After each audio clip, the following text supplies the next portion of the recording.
Kita tahu bahwa sesampainya Nabi SAW di kota Madinah, keluarga Nabi SAW belum semuanya terikut. Jadi ketika Rasul hijrah dari Mekah ke Madinah bersama Abu Bakar, masih banyak keluarga Rasul dan Abu Bakar itu tertinggal di kota Mekah. Makanya kemudian Nabi SAW mengutus Zaid ibn Harithah dan seorang sahabat pemanah handal dari kalangan sahabat yang terkenal namanya Abu Rafi, agar kedua sahabat ini menjemput keluarga Nabi yang tersisa di Mekah. Maka berangkatlah Zaid dengan Abu Rafi dan berhasil menjemput keluarga Nabi SAW. Di antaranya berhasil menjemput Fatimah, putri Nabi SAW. Kemudian yang kedua Ummu Kulsum, juga putri Nabi SAW. Kemudian Saudah bintu Jam'ah, istri Nabi SAW, dan budak Khadijah namanya Ummu Aiman yang merawat Nabi SAW sedari kecil.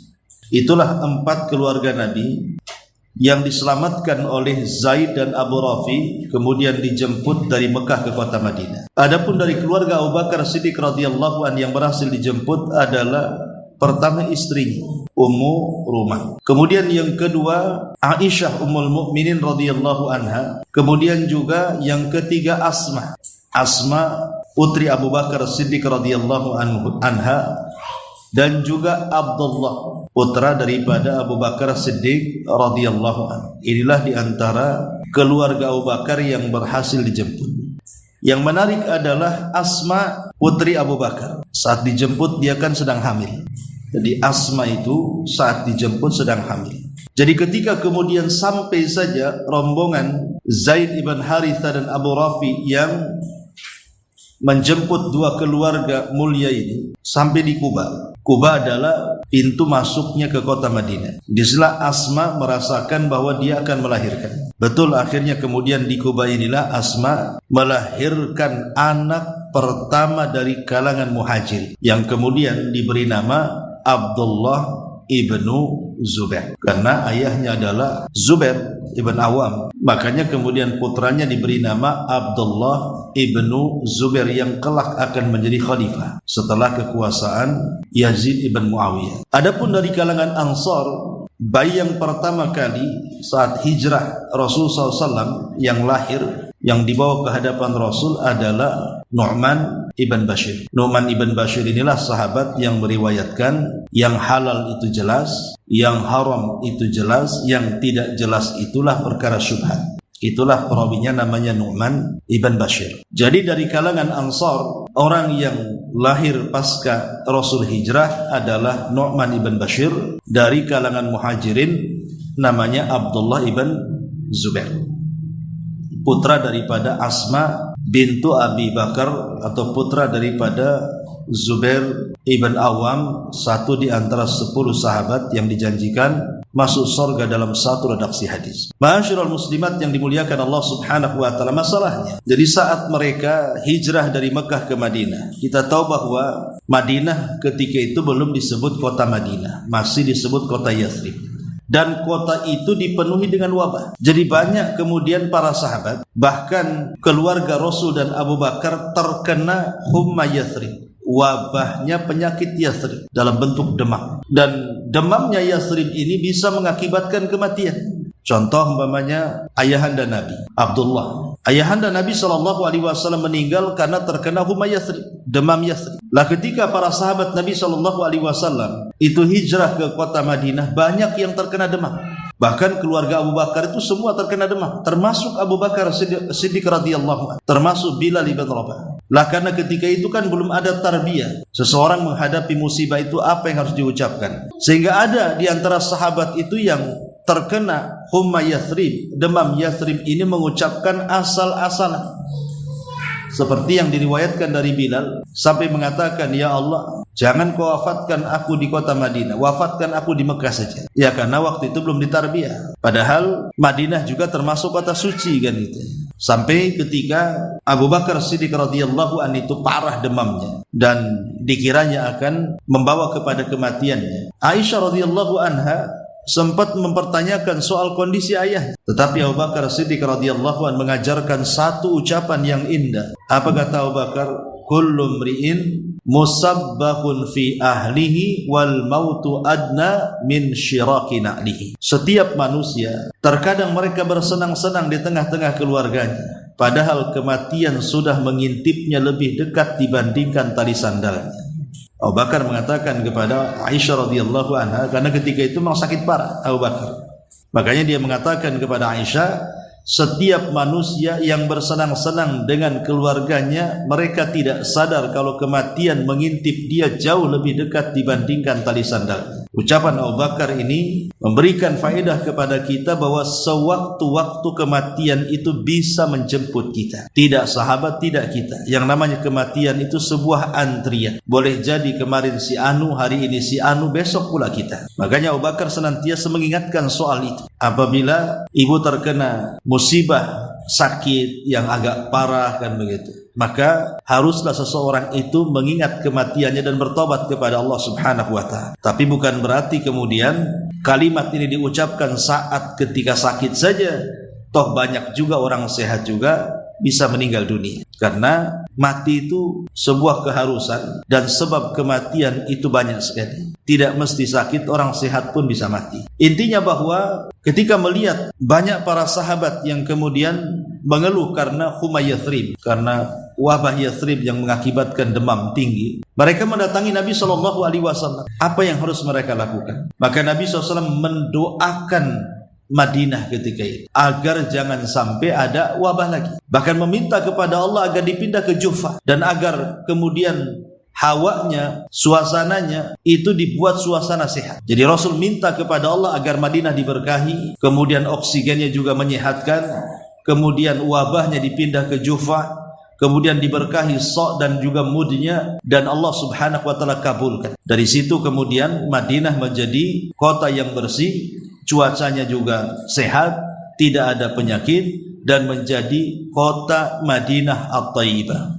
kota terbaik setelah Mekah. Karena didoakan Nabi SAW sebagaimana Mekah didoakan oleh Nabi Ibrahim alaihi salatu wassalam. Ya. Jadi intinya inilah perjalanan hidup Rasul ketika sampai di kota Madinah. Dia jemput semua keluarganya kecuali Zainab. Ya, karena Zainab ketika itu sudah saya jelaskan, dia tertahan dengan suaminya. Jadi dia tertahan dengan suaminya Abul As ibn Rabi, sehingga tidak bisa dijemput Nabi. Baru setelah terjadi perang Badar, kemudian Abul As yang ketika itu masih kafir tertawan oleh tentara kaum muslimin, kemudian sebagai imbalan pembebasannya disuruh mengembalikan Zainab ke kota Madinah. Dan ketika itu Zainab sedang hamil.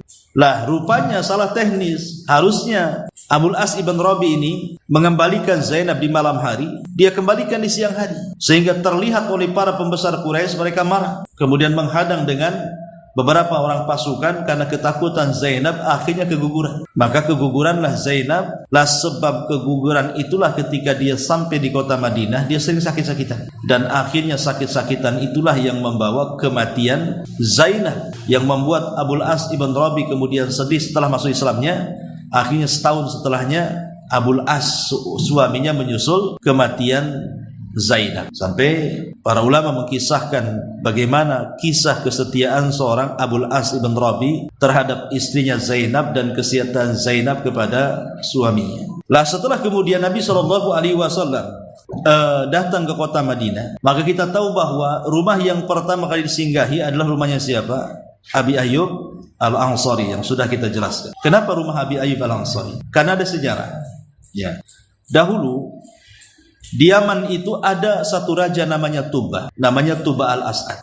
Tuba al-As'ad ini hendak menghancurkan kota Madinah karena penduduknya kurang ajar waktu itu di masa kekuasaan Tuba di Yaman itu, karena ada masalah. Tapi setelah kemudian Tuba al-As'ad ini membawa pasukan untuk menghancurkan kota Madinah, tiba-tiba dinasihati oleh dua orang pendeta Yahudi, jangan kau hancurkan kota ini, karena di kota ini akan kedatangan seorang nabi akhir zaman. Nabi akhir zaman akan singgah di kota ini. Ya. Akhirnya kemudian Tuba al-As'ad pun mendirikan sebuah rumah di kota Madinah ini. Kemudian dia berdoa mudah-mudahan rumah ini adalah rumah yang akan disinggahi Nabi itu. Lah rupanya Allah takdirkan betul. Setelah kemudian ratusan tahun lewat, ya, beberapa abad lewat, sampai kepada masa Nabi SAW, rumah itu yang terakhir menempati siapa? Abi Ayyub Al-Ansari. Lah Nabi SAW akhirnya singgah di rumah Abi Ayyub Al-Ansari, kemudian tinggal di situ. Ada yang mengatakan 6 bulan sampai berdirinya Masjid Nabawi. Ya, karena beliau mendahulukan pembangunan masjid dibandingkan rumahnya sendiri. Artinya rumah Abi Ayyub Al-Ansari itu memang sudah diramalkan oleh Tuba Al-As'ad yang membangunnya. Itu Raja Yaman yang sangat kuat di zaman itu, bahwa rumah yang saya bangun ini semoga ini akan menjadi persinggahan Nabi yang dihabarkan sebagai Nabi akhiruz zaman. Ternyata betul, rumah itu belakangan di masa Rasul ditempati Abi Ayyub Al-Ansari, dan Rasul pun akhirnya pertama melangkahkan kakinya di kota Madinah. Di rumah itulah Rasul tinggal selama 6 bulan sampai terbangunnya Masjid Nabawi. Baru setelah terbangunnya Masjid Nabawi, baru Nabi SAW kemudian membangun rumah dirinya dan istri-istrinya di sekitar masjid itu. Baru kemudian pindah. Dan ketika pembangunan Masjid Nabawi sendiri, kan Nabi SAW ketika itu membiarkan untanya untuk berjalan. Di mana unta berhenti, disitulah masjid akan dibangun. Rupanya unta itu berhenti di tanah miliknya 2 anak yatim, namanya Sahal dan Suhail. Ya, Sahal dan Suhail. Itulah tanahnya Sahal dan Suhail. Lah Sahal dan Suhail ini anak yatim belum balik. Tapi subhanallah, memang didikan para sahabat. Sahal bin Suhail ini walaupun anak yatim, dia menghendaki tanah dia di tengah kota itu dihibahkan dan diwakafkan kepada Rasul untuk dijadikan masjid. Bayangkan belum balik dia. Ya, masih 10 tahun. Tapi dia ingin berbuat baik kepada Nabi. Tanah di kota kan Masjid Nabawi itu di kota, tengah-tengah kota Madinah di zaman itu. Ya, tetapi Suhail dan Sahal ini malah justru hendak menghibahkan dan menjadikan infak di jalan Allah Subhanahu wa taala, tapi Rasul tidak mau. Kenapa? Karena 2 anak yatim ini perlu penghidupan. Kalau seandainya tanahnya diambil, dari mana keduanya akan hidup? Maka kemudian Rasulullah SAW mengatakan, kalau begitu berapa yang harus kami hargakan? Sambil bertanya kepada kabilah-kabilah yang ada di situ, maka mereka mengatakan 10.000 dinar. Akhirnya Nabi SAW meminta kepada Abu Bakar untuk mengeluarkan 10.000 dinar dan diberikan kepada Sahal dan Suhail sebagai ganti daripada lahan yang akan dibangun Masjid Nabawi di sini. Maka akhirnya setelah dibeli oleh Nabi SAW dari uang Abu Bakar, maka Rasul mulai kemudian membangun masjid. Dan disitulah Nabi SAW mencontohkan seorang pemimpin ketika membangun masjid. Betul-betul terlibat dari awal peletakan batu pertama sampai terakhir masjid itu selesai. Kalau pemimpin sekarang kan tidak. Datang ketika peletakan batu pertama, kemudian pergi, kemudian datang lagi ketika gunting pita peresmian jadinya masjid, kan itu ya. Itu pemimpin kita.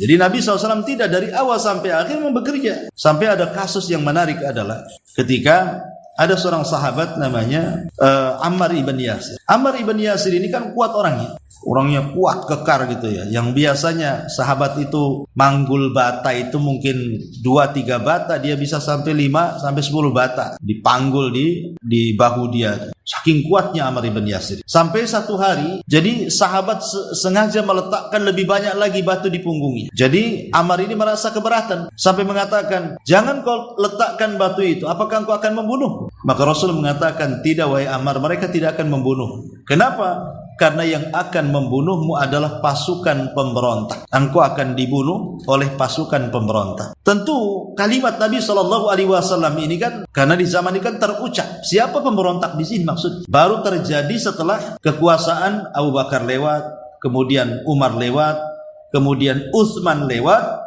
Ketika Utsman terbunuh, terjadi peperangan antara kubunya Ali radhiyallahu anhu dan kubu Muawiyah yang ada di Syam. Rupanya disitulah terjadi peperangan besar dan Ammar ibn Yasir terbunuh di antara 2 peperangan ini. Dan setelah ditelisik bahwa Ammar ini adalah ikut pasukannya Ali radhiyallahu anhu, berarti pasukan Muawiyah itu pemberontak. Jadi ketika terjadi perang Siffin antara 2 kubu sahabat ini, maka kebenaran di tangan Ali dan kekeliruan di tangan Muawiyah. Kenapa? Dari kematian Ammar ibn Yasir, bahwa Ammar ibn Yasir meninggal dan beliau di barisan Ali. Dan Rasul ketika mengatakan kepada Ammar saat dia ngomel-ngomel gara-gara meletakkan batu terlampau banyak di punggungnya dan dia mengatakan kalian hendak membunuhku. Kata Rasul, bukan mereka yang akan membunuh, tetapi pasukan pemberontak. Dari ucapan inilah maka tahu bahwa ketika terjadi perang saudara di zaman Ali, bahwa Ali itu di pihak yang benar dan Muawiyah itu di pihak yang salah. Walaupun dua-duanya tentu punya ijtihad masing-masing. Ali punya ijtihad, Muawiyah punya ijtihad, tapi ijtihad Ali adalah yang benar dibandingkan ijtihadnya Muawiyah bin Abi Sufyan. Ya, itu juga pernah terjadi ketika pembangunan masjid. Tapi intinya kemudian masjid pun terbangun. Setelah masjid terbangun, tentu tujuan yang kedua adalah Rasul ingin mempersaudarakan antara Muhajirin dan Ansar. Jadi setelah menghubungkan hati kaum muslimin Muhajirin dan Ansar dengan Rabbnya, dengan membangun masjid, maka mulailah kemudian mereka, Rasul hendak menghubungkan sesama makhluknya dengan mempersaudarakan antara Muhajirin dan Ansar. Dan itu sangat masyhur kisah-kisahnya, bagaimana Rasul mempersaudarakan Abdurrahman ibn Auf dengan Sa'd ibn Rabi, kemudian Salman Al-Farisi dengan Abu Darda, dan begitu seterusnya. Ya, sampai sekarang masuk pada piagam persekutuan Islam di sini. Ma'asyiral muslimat yang dimuliakan Allah Subhanahu wa taala.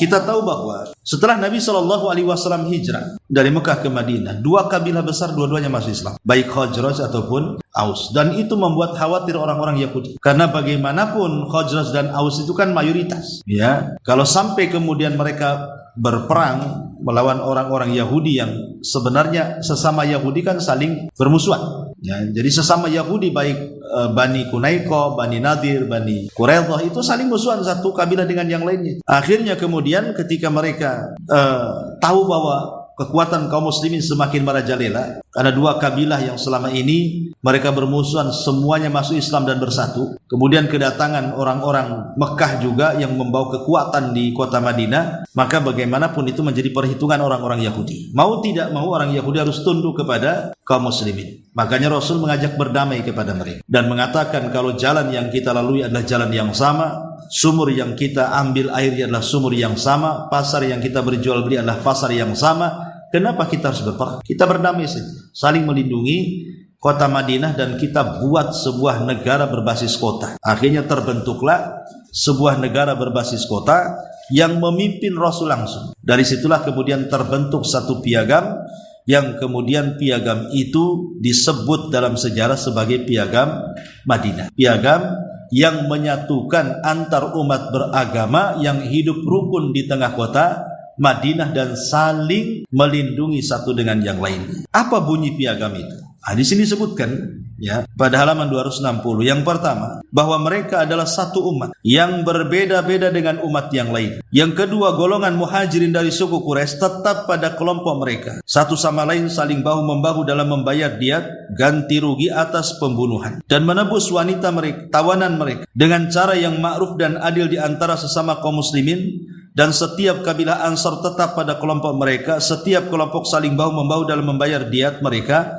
Setiap kelompok dari mereka menebus tawanan mereka dengan cara yang ma'ruf dan adil di antara sesama kaum muslimin. Yang ketiga, bahwa kaum muslimin tidak akan membiarkan ada orang di antara mereka yang dililit hutang dan tidak mampu memberikan nafkah dengan cara memberinya secara ma'ruf, baik dalam hal tebusan ataupun dalam hal diat. Jadi kesannya adalah saling membantu. Kalau ada orang yang miskin dibantu, ya. Kemudian yang keempat, bahwa kaum mukminin yang bertakwa dan memusuhi orang yang melakukan pembangkangan di antara mereka, mencari alasan berbuat zalim, berbuat dosa, melakukan permusuhan ataupun kekeliruan di antara kaum muslimin. Kemudian yang kelima, bahwa mereka semua bersatu menentangnya, sekalipun dia adalah anak salah seorang di antara mereka. Kemudian yang keenam, seseorang mukmin tidak boleh membunuh mukmin yang lainnya karena membunuh orang kafir.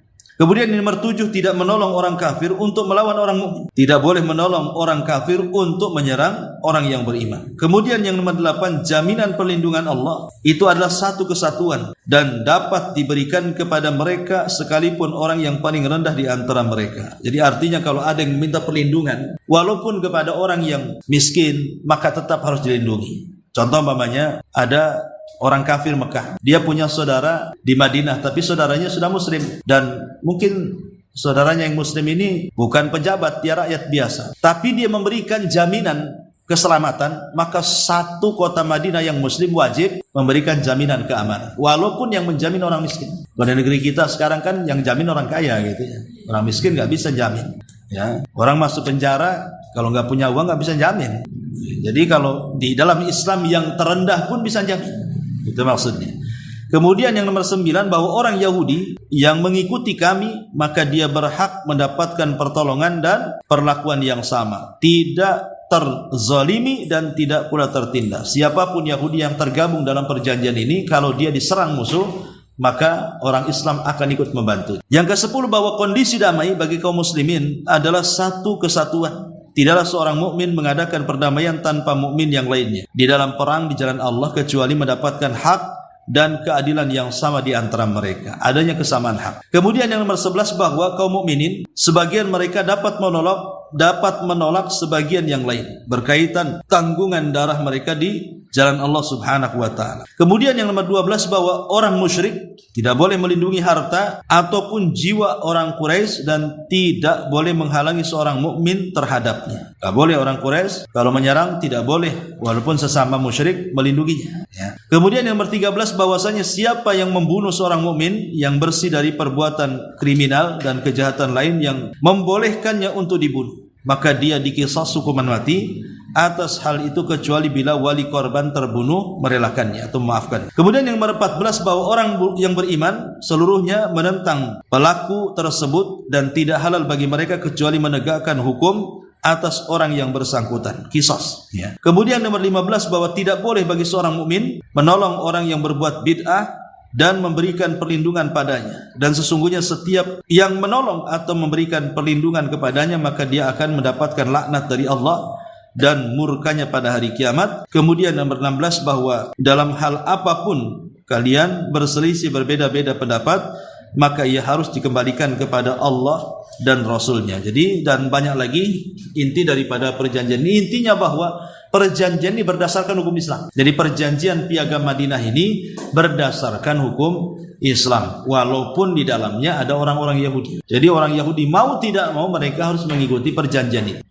Walaupun belakangan orang Yahudi berkhianat ya, dan pengkhianatan mereka berakhir dengan pengusiran mereka. Semua orang Yahudi berkhianat. Ada yang dibunuh, ada juga yang terusir dan begitu seterusnya, karena pengkhianatan orang-orang Yahudi yang merupakan akhlak dan tabiat mereka. Akhirnya Madinah pun kosong dari orang Yahudi, bahkan Rasul marang tidak boleh ada orang kafir yang tinggal di kota Madinah setelahnya. Makanya orang Yahudi akhirnya pergi ke Khaybar, sebagiannya ada yang kemudian pergi ke Syam dan begitu seterusnya.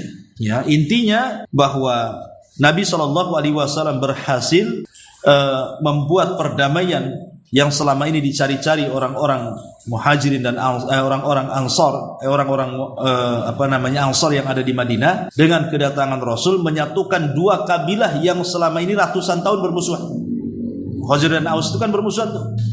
Tapi setelah datangnya Rasul mereka berdamai, dan dua-duanya menjadi orang Ansor, dan dua-duanya sepakat untuk membela Rasul. Bahkan dengan keduanya masuk Islam, Islam semakin jaya. Bahkan dari situlah tegak negara Islam berbasis kota pada awalnya, yang kemudian resmi mendirikan negara Islam yang disebut dengan negara Madinah Al-Munawwarah. Dari situlah kemudian berkembang Islam ke seantero dunia, dimulai dari Fathu Mekah sampai fathu-fathu yang lainnya, sampai ke Andalus sana, bahkan sampai ke Persia dan begitu seterusnya. Inilah diantara ringkasan dari apa yang sudah kita jelaskan. Baik, sampai di sini dulu.